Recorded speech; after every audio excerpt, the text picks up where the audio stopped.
Bonjour, mon nom est Alice Vendette. Ça fait environ 60 ans que je fais de l'agriculture, 36 ans de l'agriculture biologique. Puis c'est le mode d'agriculture que je préfère. Ceux-là, ils en ont besoin un peu. Je vais en mettre un autre pour qu'ils soient jaloux. Ça me fascinait de faire pousser des choses. Puis j'ai commencé 5-6 ans avec ma mère, puis je voulais faire un jardin, puis ça me prenait mon petit jardin. Puis finalement, à 10 ans, je faisais le jardin de la famille.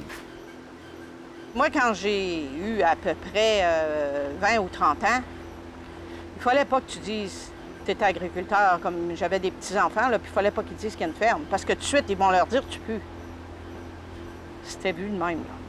Puis cette génération-là grandit comme ça, excepté quelques-uns.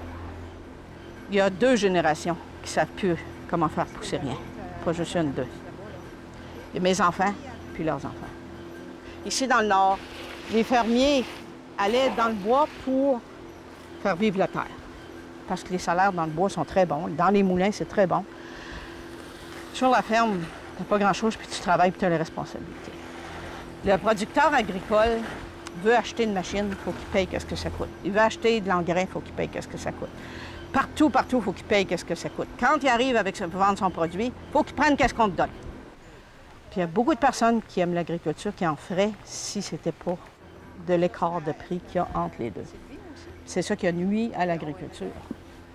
Parce que les premières années, tout le monde avait des animaux, puis ils faisaient leur jardin, mais quand tu vas chercher l'argent dans le bois pour faire vivre la ferme, la jeune génération qui voit ça s'en va dans le bois tout simplement, puis oublie la ferme.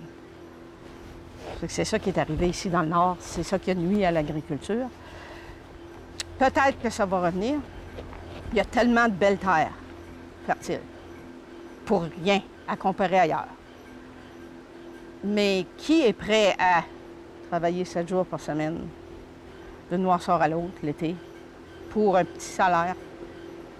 C'est ça l'affaire. C'est là qu'il y a le problème.